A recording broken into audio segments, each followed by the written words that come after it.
প্রিয় মুসলমান, খুব মনোযোগ দিবেন। হযরত ওমরের কাছে চিঠি পাঠিয়ে দিলেন সেনাপতি আমর ইবনুল আস। চিঠির মধ্যে লেখা, ওগো আমিরুল মুমিনিন, মিশরীয়দের একটা ধর্ম অন্ধবিশ্বাস হলো তারা একজন কুমারী নারীকে ফরাত নীল নদের কাছে জবাই দেয়, রক্তগুলি গড়িয়ে গড়িয়ে নীল নদের মধ্যে পানিতে মিশে যায়। তখন নীল নদের মধ্যে জোয়ার আসে। আমিরুল মুমিনিন তারা এই বছরও তাদের বিশ্বাস অনুযায়ী কুমারী নারী হত্যা করবে। আমি বাধা দিয়ে বলেছি এটা ইসলামী রাষ্ট্র, এখানে অন্যায়ভাবে কোনো নারীর জীবন যেতে পারে না। আল্লাহর আইনে অবশ্যই আমরা এটা করতে দেব না।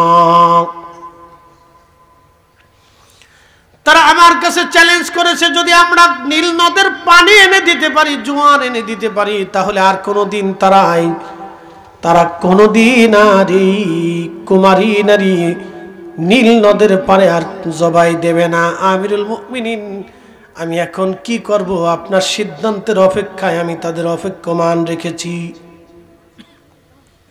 চিঠিখানা পড়লেন হযরত আমিরুল মুমিনিন ওমর ইবনুল খাত্তাব, মুসলমানদের আমির, মুসলমানদের নেতা। চিঠিখানা পড়ার পরে তিনি আরেকখানা চিঠি লিখলেন। চিঠির মধ্যে তিনি লিখলেন, হে নীলনদ, আমি আমিরুল মুমিনিন ওমর ইবনুল খাত্তাব বলতেছি, খলিফাতুল মুসলিমিনের পক্ষ থেকে তোমার কাছে আমার কথা, যদি তুমি নীলনদ আল্লাহর বিধানে আল্লাহর হুকুমে প্রবাহিত হও, তাহলে আমি ওমর বলতেছি তুমি আল্লাহর হুকুমে প্রবাহিত হবা। যদি তুমি আল্লাহর হুকুমে প্রবাহিত না হয়ে তোমার নিজের ইচ্ছায় প্রবাহিত হও, তাহলে আমি ওমর বলতেছি তোমাকে প্রবাহিত হওয়া লাগবে না। একসাথে বলেন আল্লাহু আকবার। যে না বলবেন আমি বুঝবো সে কৃপণ। একসাথে বলেন আরো জোরে। তেলের গাড়ি তেলে চলি,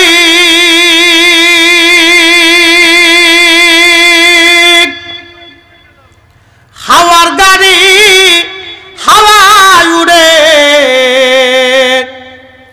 বিনা তেলে চালাই গাড়ি নবী সুলাইমান, আমরা সেই মুসলমান।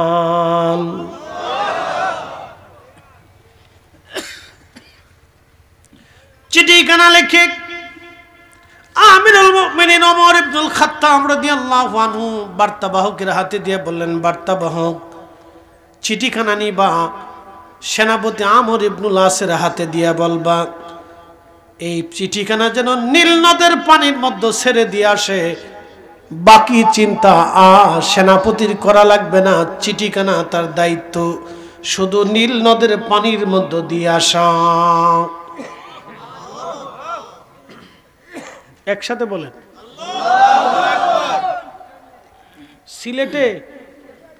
সিলেটে বন্যা আসছিল, যদি কইতেন যে ফরিদি হুজুর একটা চিঠি লিখে দেন, ওই সময় যিনি রাষ্ট্রপ্রধানে ছিলেন বা সরকার প্রধানে ছিলেন তাকে যদি বলতেন আপনি একটা চিঠি লিখে পাঠান। এখন যদি বন্যা আসে, এখন যিনি রাষ্ট্রপ্রধান আছেন ওনাকে যদি বলেন আপনি একটা চিঠি দেন, এরপরে যিনি আসবেন তাকেও যদি বলেন আপনি একটা চিঠি দেন, কাজ হবে না, কারণ ভিতরে মাল নাই। ভিতরে কি নাই?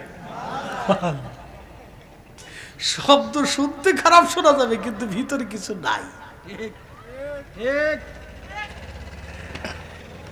বাবা মুসলমান, খুব মনোযোগ দিবেন। চিঠিখানা লিখলেন ওমর ইবনুল খাত্তাব আমিরুল মুমিনিন হযরত ওমর। তিনি কে? ইনসাফের তাড়না, নিজের সন্তানকে পিটিয়ে মেরেছেন, তারপরও ইনসাফের কাছে তিনি মাথা নত করেন নাই। অর্থাৎ আপনার ছেলে যদি অন্যায় করে, এদেশের অধিকাংশ মুসলমান ছেলের পক্ষ নেয়। ছেলে অন্যায় করার পরেও ছেলের পক্ষ নেয়, কিন্তু ন্যায়ের পক্ষ নেয় না। কি কথা কন না কেন? এই জন্য বিচার সালিশে ইনসাফ হয় না।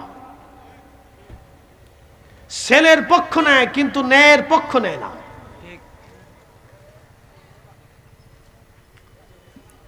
ছেলের পক্ষ নেয় কিন্তু ন্যায়ের পক্ষ নেয় না।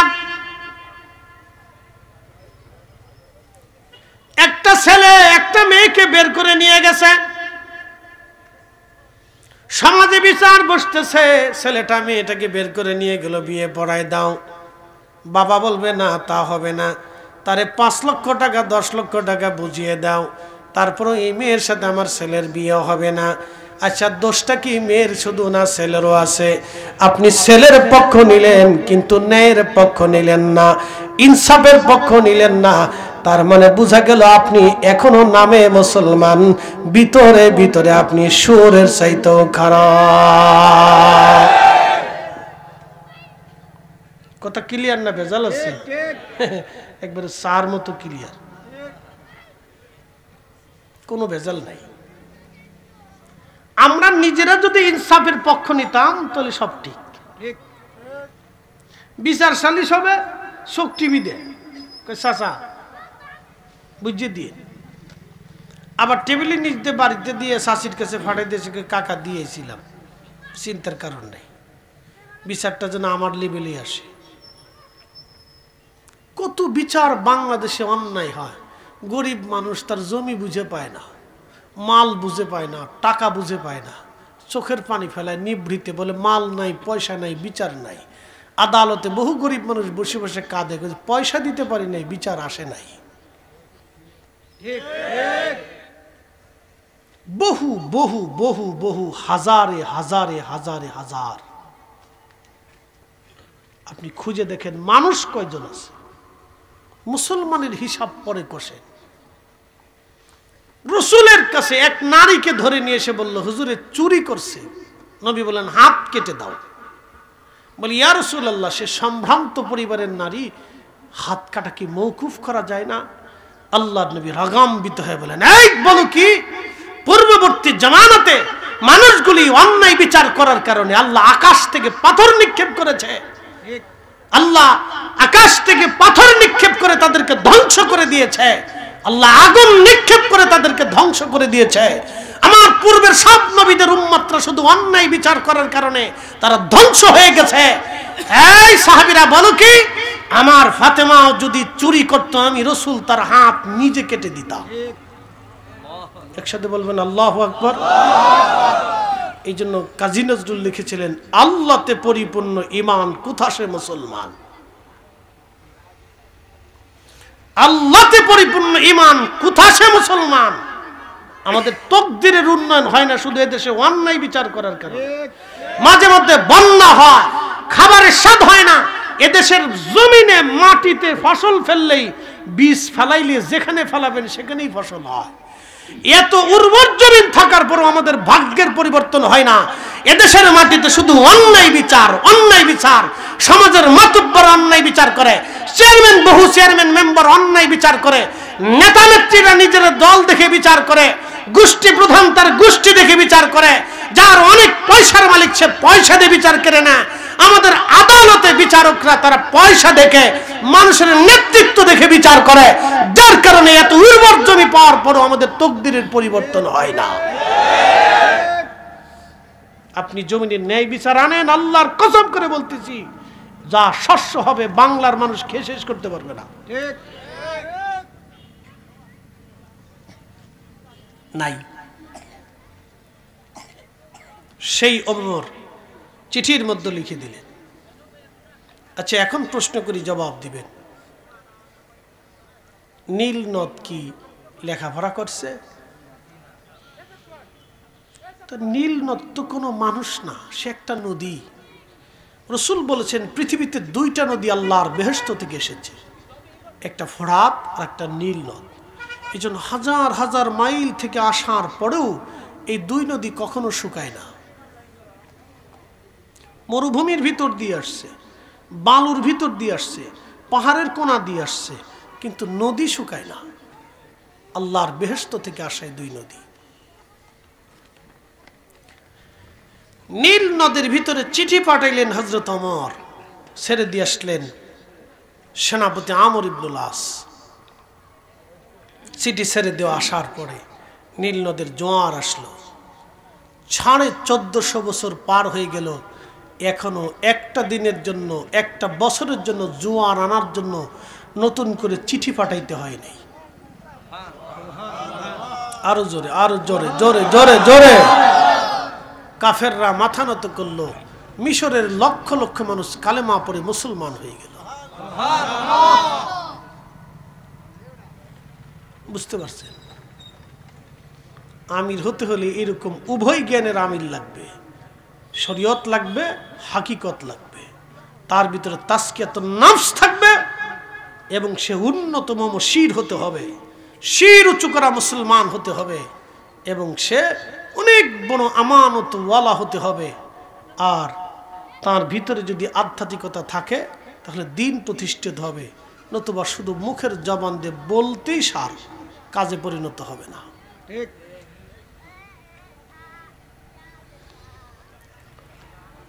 প্রিয় উপস্থিতি, মনোযোগ দিবেন।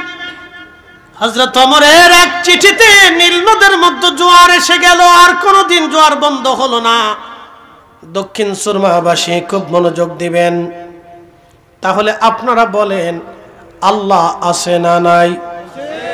আসতে হলো কেন? জোরে বলেন, আছে না নাই? বৃষ্টির জন্য নতুন করে কোনো মনসা দেবী, শিব দেবী অথবা কোনো প্রতিমা গণেশের পূজা করা লাগবে না। বৃষ্টি যিনি দেন সময় মতো তিনি বৃষ্টি দিয়ে দিবেন। তিনি কে?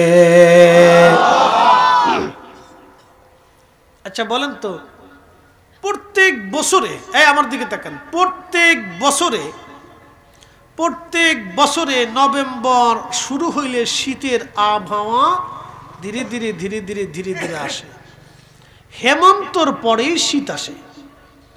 তো হেমন্ত আসার সাথে সাথে হালকা হালকা গরম, হালকা হালকা হালকা হালকা গরম চলে যেতে থাকে। হেমন্ত শেষের সাথে সাথে শীত আসে। এটি কি বাংলাদেশের আবহাওয়া অধিদপ্তরের অধীনে না আল্লাহর অধীনে? এখন নতুন করে নভেম্বরে, ডিসেম্বরে, জানুয়ারিতে শীত আনার জন্য শীতের দেবীর পূজা দেওয়া লাগবে। আসতে বলেন কেন? জোরে বলেন। যে শীতের দেবী আছে তার পূজা দেওয়া লাগবে, যে আপনি ভগবান আমাদেরকে ডিসেম্বরে আর জানুয়ারিতে শীত দেন। আল্লাহর আইনে শীত তো এমনি আসবে, কি কথা বল না কেন? কাজী নজরুল, দুঃখিত, রবীন্দ্রনাথ ঠাকুর একটা কবিতা লিখছিলেন, রথযাত্রা লোকারণ্য মহা ধুমধাম, ভক্তেরা লুটাইয়া পথে করিয়াছে প্রণাম। পথ বলে আমি দিব, রথ ভাবে আমি দিব, একথা শুনিয়া হাসে অন্তর্যামী। মানে রথ টেনে নিয়ে যাচ্ছে ভক্ত, একবার পথে সেজদা দেয়, একবার রথে সেজদা দেয়। অন্তর্যামী হাসে আর কয়, তোরা তো কিছুই দিতে পারবে না, দেই তো আমি আল্লাহ। কি কথা কন না কেন? একসাথে বলেন, দেয় কে? জোরে বলেন, কে দেয়? শীতের পরে গ্রীষ্ম আসবে, বসন্ত আসবে। বসন্ত আসার জন্য কি বসন্ত দেবীর পূজা দিতে হবে? বসন্ত তো এমনি আসবে, দেয় কে? বসন্তের পরে গ্রীষ্ম আসে, গ্রীষ্ম আসার জন্য কি গ্রীষ্ম দেবীর কাছে পূজা দিতে হবে? গ্রীষ্ম দেয় কে? আল্লাহ দিবে। গ্রীষ্মের পরে বর্ষা আসে, বর্ষার জন্য বর্ষা দেবীর কাছে পূজা দিতে হবে না, বর্ষার সময় বৃষ্টি আল্লাহ এমনিই দিবে। কে দেয়? একসাথে বলেন, কে দেয়? তবে আল্লাহ রাসূল বলেছেন, যদি তোমরা যাকাত বন্ধ করে দাও, এই শোনেন, যদি তোমরা দান সদকা বন্ধ করে দাও তাহলে আল্লাহ আকাশ থেকে বৃষ্টি বন্ধ করে দেবে। যদি তোমরা পৃথিবীতে অন্যায় বেশি করো তাহলে তোমাদের রিজিককে আল্লাহ কমিয়ে দেবে। আপনারা মাঝে মধ্যে চিন্তা করেন, ইউরোপ আর আমেরিকা এরা এত ধনী কে? আপনি যাইয়া দেখেন তো, ইউরোপিয়ানদেরকে টাকা দিলেও খাবারে ফরমালিন মিশায় না।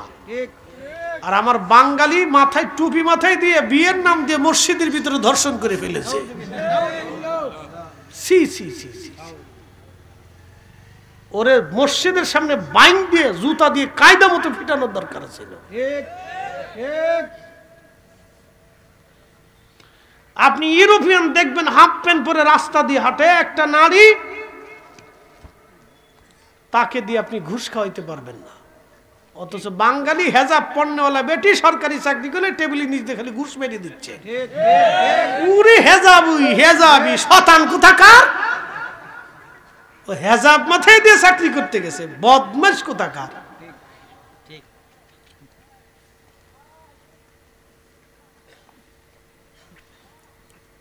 আল্লাহর নবী বলেন উম্মত আকাশ থেকে বৃষ্টি বন্ধ হবে যদি তোমরা দান সদকা বন্ধ করে দাও। এদেশে যাকাতের নামে প্রহসন চলে, রাজনৈতিক যাকাত। এই আসতে বলেন কেন, জোরে বলেন। এদেশের অধিক যাকাত চলে রাজনৈতিক যাকাত। আল্লাহর দেওয়া যাকাত কয়জন আদায় করে? রাজনৈতিক যাকাত। মসজিদে না দিলে ভোট পাবো না, এই জন্য মসজিদে দিয়ে দিতেছে, আমি অমুক টাকা দিয়ে দেবো। নিজের টাকা দেয় নাই, পাবলিকের গম বেচা টাকা দিয়ে গেছে।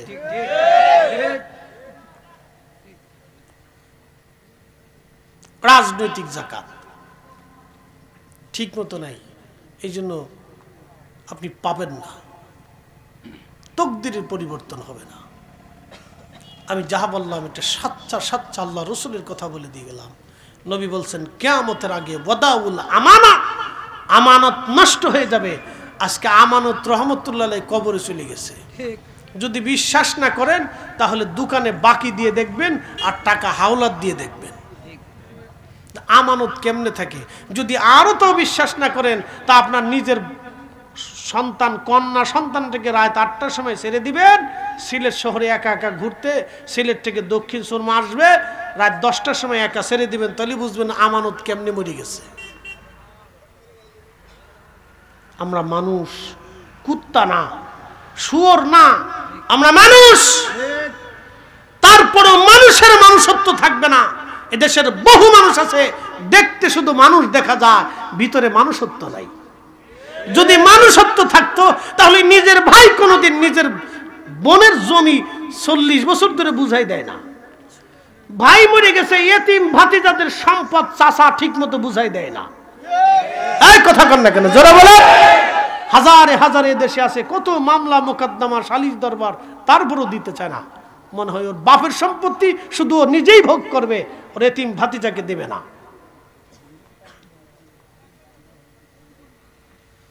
হে আবার টুপি মাথায় দিয়ে প্রথম কাতারে মসজিদে নামাজে যে কাতারে দাঁড়ায়, শয়তান হাসে আর কয় বাপরে বাপ কত বড় সিটার, তো আমার চেয়ে তো বড় সিটার।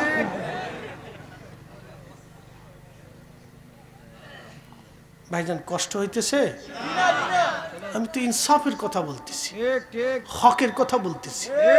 আল্লাহ কোরআনে বললেন ওয়াল আসরি, সময়ের কসম, ইন্নাল ইনসানা লাফি খুসর, সব মানুষ ভুলের মধ্যে আছে, মহা ক্ষতির মধ্যে আছে। সে জাহান্নামের দিকে তাড়িয়ে তাড়িয়ে দৌড়ায় দৌড়ায় যাচ্ছে। ইল্লাল্লাযীনা আমানু, ঈমানদার ব্যতীত, ও আমিলুস সালিহাত, নেককার ব্যতীত, ওয়াতাওয়াসাউ বিল হক, হকের পথে যারা থাকে, হকের জন্য যারা, সত্যের জন্য, ন্যায়ের জন্য যারা পরামর্শ দেয়, ন্যায়ের কথা যারা বলে, ন্যায়সঙ্গত যারা কাজ করে তারা ব্যতীত, ওয়াতাওয়াসাউ বিস-সাবর, এবং ধৈর্যশীল ব্যক্তি ব্যতীত সব মানুষ জাহান্নামের দিকে যাচ্ছে, জাহান্নামের দিকে যাচ্ছে।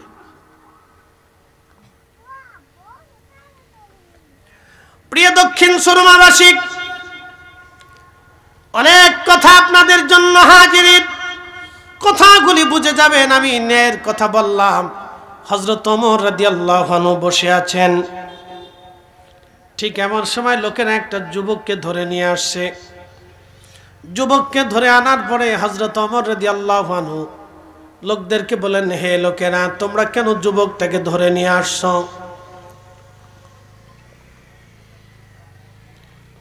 আরে স্যার কত ভুলে গেছি, কেউ ওয়াজের ধাক্কায় মনে থাকে না। এটা আবার কেডায় আছে মারছে রে, কারো ফার ভিতরে ঢুকলে জিন্দিগি শেষ হয়ে যাবে। খেলাল খেলাল আশিক হিসাবের ফার ভিতরে একটা ঢুকে এটা বহুদিন বুগা লাগছে, তার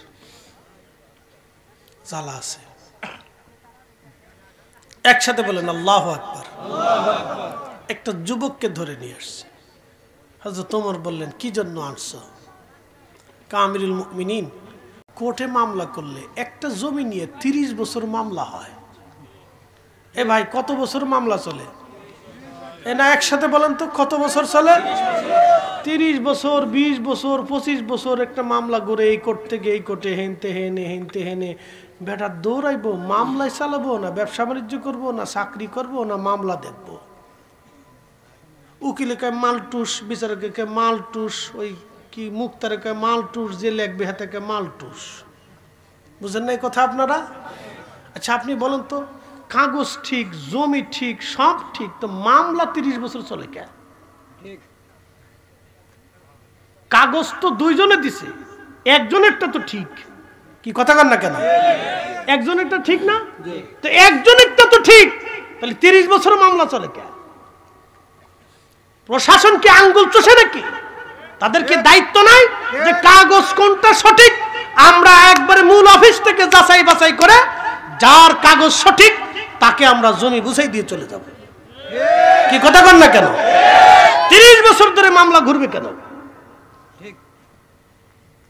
ফাজলিমের একটা সীমা থাকা উচিত। এগুলি চলতেছে। আমরা হুজুররা বললে বলবে যে হুজুররা গোড়ার ডিম ছাতা বুঝে কি? আমরা দুনিয়ার কিছু বুঝি না, আমরা খালি পরের বাড়ি খাই আর ঘুমাই। আমরা কি তা বুঝতাম? বুঝছেও তো অনেক কিছু বলতে পারি না। আমরা বুঝি না তা না। হযরত ওমরের মামলাটা বুঝে যান। আসছে, কি হয়েছে বলো?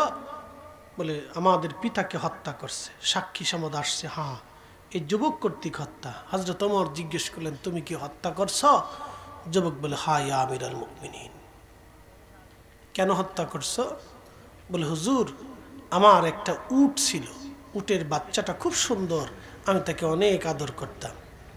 দৌড়াইতে দৌড়াইতে বাচ্চাটা এই মুরব্বির খেজুরের বাগানে চলে যাওয়াতে সে একটা পাথর মেরে আমার উটের চোখ বের করে দিয়েছে। আমি সহ্য করতে না পারে আমি একটা পাথর উটের ওই বৃদ্ধের বরাবর মারছিলাম, মাথায় লেগে সে মারা গেছে। আমি জানতাম না সে মারা যাবে। হযরত ওমর বললেন, যুবক রে, তুমি যেহেতু হত্যা করেছ, তোমার দ্বারা হত্যা সংঘটিত হয়েছে, আল্লাহর আইনে তোমাকে মৃত্যুদণ্ড দিতে হবে। বলি, ইয়া আমিরুল মুমিনিন, আমি আমার মৃত্যুদণ্ডের প্রতি, আল্লাহর আইনের প্রতি শ্রদ্ধা রেখে মাথা নত করে পেতে নিলাম, কিন্তু আমিরুল মুমিনিন আমাকে 3টা দিন জামিন দেন। বলে, জামিন দিয়ে কি করবে? বলি, ইয়া আমিরুল মুমিনিন, আমার একটা ছোট্ট ভাই আছে, আমার আব্বার ইন্তেকালের আগে কিছু টাকা পয়সা সোনা দানা আমার ভাইয়ের জন্য আমার জন্য আব্বা রেখে গিয়েছিলেন, আমাকে আমানত দিয়ে গেছেন। আমার ছোট্ট ভাইটা বড় হলে যেন তার সম্পদ আমি বুঝাই দিই। হুজুর আমার যদি মৃত্যু হয়ে যায় তাহলে ওই আমানতটা আমি একটা মাটির নিচে সিন্দুকের মধ্যে ভরে পুঁতে রেখেছি, আমি ছাড়া আল্লাহ ছাড়া কেউ জানে না। হুজুর আমি যদি হত্যা হয়ে যাই আমার ভাইয়ের আমানতটা নষ্ট হবে, আপনি আমাকে 3 দিন সময় দেন, একদিন যাইতে আসতে মাঝখানে একটা দিন আমি আমার ছোট ভাইকে সব আমানত হক বুঝিয়ে দিই, আমি চলে আসব। কি বুঝতেছেন? এটা মুসলমান এখন দেশে আছে, মামলা শুরু করার আগে উকিল জিজ্ঞায় কেমনে দিলে মামলাটা শক্ত হইব।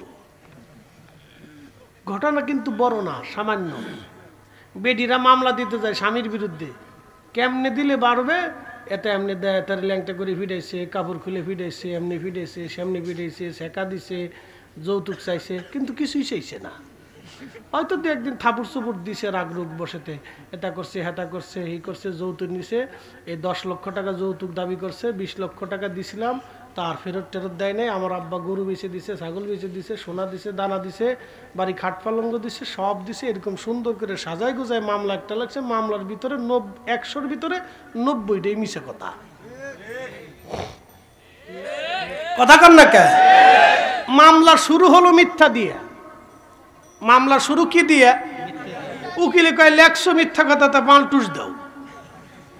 দারোগা দেখার পরে চিন্তা করে, হ্যাঁ কথা তো সত্য, এর ভিতরে মিথ্যা আছে 90 টাকা, মালটুস দাও। কি কথা কন দেখেন, মালটুস দাও। বিচারক দেখার পরে বুঝে যে হ্যাঁ ঘটনা তো এরকম, বিচারকরা যে কম বুঝে তা কিন্তু না, হ্যাঁ ঘটনা 2 নম্বর, মালটুস দাও। বুঝতে পারছেন? আমরা যে কবে ভালো হবো তা জানি না। আমরা যেমন শয়তানও তেমন। শয়তানে আসে আর কয় বাপরে বাপ পাইছি আমি, সব আমার মুরিদ, সব আমার মুরিদ। হাজরাত ওমর ডেকে বললেন, যুবক 3 দিনের যাবেন তুমি নাও, চাও কে তোমার জিম্মাদারি নিবে বলো। যুবক ডাক দে বলে, আমিনুল মুমিনিন, মদিনাতে আমার পরিচিত কেউ নাই। বলে দেখো সাহাবী রাসূলদের মধ্যে কেউ তোমার যাবেন নাই কেনা। সমস্ত সাহাবীদের চেহারার দিকে নজর করে যুবক দেখলেন হযরত আবু যর গিফারি, দুনিয়া বিরাগী একজন জাহিদ সাহাবী দাঁড়িয়ে আছেন। দুনিয়াতে তার আর কোনো সম্পদ নাই, শুধু আল্লাহর জন্য নিবেদিত থাকতেন। যুবক ডাক দেয়া বলেন, আমিরুল মুমিনিন হযরত আবু যর গিফারি রাদিয়াল্লাহু আনহু, তিনি আমার জামিন জিম্মাদারি নেবেন। হযরত ওমর বললেন, আবু যর আপনি কি এই যুবকের জিম্মাদারি নেবেন? 3 দিন পরে যদি সে ফিরে না আসে তাহলে এই যুবকের হত্যা দণ্ডটা কিন্তু আপনার উপরে বর্তাবে। হযরত আবু যর বলেন, ইয়া আমিরুল মুমিনিন, হ্যাঁ আমি তার জিম্মাদারি নিলাম, আপনি তাকে ছেড়ে দেন। একসাথে বলেন আল্লাহু আকবার। যুবক চলে গেল বাড়ি। 3 দিন পরে ছেলেটা ফিরে আসবে। মসজিদে নববীর বারান্দায় আসরের নামাজ পড়ে হযরত ওমর বসে আছেন। বাদী উপস্থিত, জিম্মাদারি আবু যর গিফারি উপস্থিত। হযরত ওমর বসে আছেন, যুবকটা আসবে আসবে আসবে আসবে। সূর্য লালিমা বর্ণ ধারণ করেছে, কুসুম আকৃতি হয়ে গেছে। কুসুম তো চিনছেন, ডিমের কুসুম যেমন সূর্য ডোবার সময় ওইরকম হয়ে যায়। ডিমটা কুসুম আকৃতি, আপনার সূর্যটা কুসুম আকৃতি হয়ে গেল। হযরত ওমর লক্ষ্য করলেন ওই যুবক ছেলেটা দৌড়ায় দৌড়ায় হাঁপায়া হাঁপায়া হযরত ওমরের আদালতের সামনে, মসজিদে নববীর সামনে দৌড়ায় এসে পড়ছে। সালাম দিয়ে বলে, ইয়া আমিরুল মুমিনিন, 3 দিন সূর্য ডোবার আগেই আমি উপস্থিত হয়ে গেছি আমিরুল মুমিনিন, দেরি হয়ে গেল বড্ড, ক্ষমা করবেন আমাকে। ওগো আবু যর গিফারি, আবু যর, আজকে 3 দিন আপনাকে কষ্ট দিয়েছি, ক্ষমা করে দিবেন, আপনি সাহাবী রাসূল। হযরত ওমর বললেন, আবু যর, এই যুবক থেকে তুমি মৃত্যু সামনে নিয়ে কিভাবে বিশ্বাস করলে? আবু যর ডাক দে বলল, আমিরুল মুমিনিন, যেই ছেলেটা নিজের জীবনকে উপেক্ষা করে আপন ভাইয়ের হক মিটাইতে চায়, আমি বুঝেছি ওই ছেলেটা ইচ্ছা করে খুন করে নাই, ভুলবশত হয়ে গেছে। আমি এটাও জানি যে তার ছোট্ট ভাইয়ের হক মিটানোর জন্য দৌড়ায় যায়, আবার আসে। এই যুবকটা অবশ্যই সে ফিরে আসবে, আমার আমানত সে নষ্ট করবে না। চিৎকার মেরে জোরে বলেন আল্লাহু আকবার।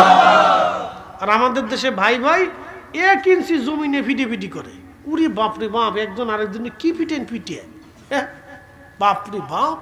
ও ভাই শতান কোথাকার, মুসলমান হইল কেমনি? মুসলমান কেমনি? বাবার দেওয়া 1 ইঞ্চি জমিনে মারামারি করে, লজ্জা করে না? কেমনি লজ্জা করবে? কিন্তু লজ্জাশীল হইতে তো। 1 ইঞ্চি জমিন নিয়ে ভাই ভাই মারামারি, মামলা মোকদ্দমা, লাঠালাঠি, গুতাগুতি, পিটাপিটি। সেই দিনের মুসলমান আপনি দেখে যান। এ দক্ষিণ সুরমাবাসী, আল্লাহর কোরআনে আল্লাহ বললেন, ইন্নাল্লাহা ইয়া'মুরু বিল আদলি ওয়াল ইহসানি ওয়া ইতা'i যিল কুরবা। এ বান্দা, তোমাদেরকে হুকুম করলাম তোমরা ন্যায় করবা, অন্যায় করবা না ন্যায় করবা, অন্যায় করবা না ন্যায় করবা। তোমাদেরকে আরো হুকুম দিলাম, পৃথিবীতে তোমরা ইহসান করবা, মানুষকে দয়া করবা, সৃষ্টিকে দয়া করবা। আরো একটা হুকুম করলাম, ওয়া ইতাইদিল কুরবা, তোমরা আত্মীয়তার হক আদায় করবা, আত্মীয়তার সম্পর্ক তোমরা ছিন্ন করবা না। আল্লাহর নবী বললেন, ও আমার উম্মত, তোমরা যদি পৃথিবীতে নিজের রিজিক বানাইতে চাও তাহলে আত্মীয়তার সম্পর্ক দৃঢ় রাখবা, আত্মীয়তার সম্পর্ককে তোমরা দৃঢ় রাখবা, আত্মীয়তাকে মজবুত রাখবা। পৃথিবীতে তোমরা যদি রিজিক বানাইতে চাও তাহলে আত্মীয়তার সম্পর্ক রাখবা। বলেন, আপন ভাইয়ের চাইতে বড় আত্মীয় আর কে হতে পারে? কি কথা কন না কেন? আপন ভাইয়ের মতো এত বড় আত্মীয় কে হতে পারে? স্বামী স্ত্রীর মধ্যে এত বড় আত্মীয় কে হতে পারে? অথচ আমার দেশের যুবকরা কথায় কথায় তালাক তালাক তালাক। বাংলাদেশের আদালতগুলিতে ঘুরবেন, শুধু তালাক আর তালাক, তালাকের মামলা, তালাকের মামলা, হাজার হাজার হাজার হাজার তালাকের মামলা, ডিভোর্সের মামলা, শুধু তালাকের মামলা, ডিভোর্সের মামলা। আল্লাহর নবী বলেন, উম্মত রে, কিয়ামতের আগে অধিক পরিমাণে তালাকের সংখ্যা বেড়ে যাবে। এত পরিমাণে তালাক হবে, যখন অধিক পরিমাণে তালাক দেখবা তখন বুঝবা কিয়ামত সন্নিকটে এসে গেছে। আমানত নষ্ট হলে বুঝবা কিয়ামত সন্নিকটে আসবে। আমার উম্মত নামাজ হত্যা করে ফেলবে, নামাজ মেরে ফেলবে। আমার উম্মত নামাজ হত্যা করবে, বুঝবা কিয়ামত চলে আসতেছে। প্রকাশ্যে নারীরা বেহায়াপনা করবে, প্রকাশ্যে নারীরা বেহায়াপনা করবে, প্রকাশ্যে নারী পুরুষ জানা করবে। বলে, হুজুর এটা কি বলেন? যদি বিশ্বাস না করেন বোটানিক্যাল গার্ডেন, রমনা গার্ডেনে চলে যাবেন। যদি বিশ্বাস না করেন বড় বড় ইউনিভার্সিটির বাগানগুলিতে যায় দেখবেন সন্ধ্যার সময় কি পরিমাণে প্রকাশ্য জানা চলে। যদি তাও বিশ্বাস না করেন তাহলে আপনি চলে যাবেন সমুদ্র সি বিচগুলিতে, কক্সবাজার, কুয়াকাটা ঘুরে ঘুরে দেখবেন কি পরিমাণে জানা হয়। প্রকাশ্যে জানা, নারী পুরুষ এক জায়গায় অর্ধউলঙ্গ হয়ে বসে আছে। যদি তাও বিশ্বাস না করেন তাহলে ঢাকা স্টেডিয়ামের মতো প্রত্যেকটা জেলায় জেলায় এক একটা করে কনসার্টের আয়োজন করে দেখবেন আমার দেশের লক্ষ লক্ষ নারীরা বেহায়া। ঢাকাতে কনসার্ট হয়েছিল না? বুঝেন, ওরকম একটা বেডি যদি আপনার ঘরের বউ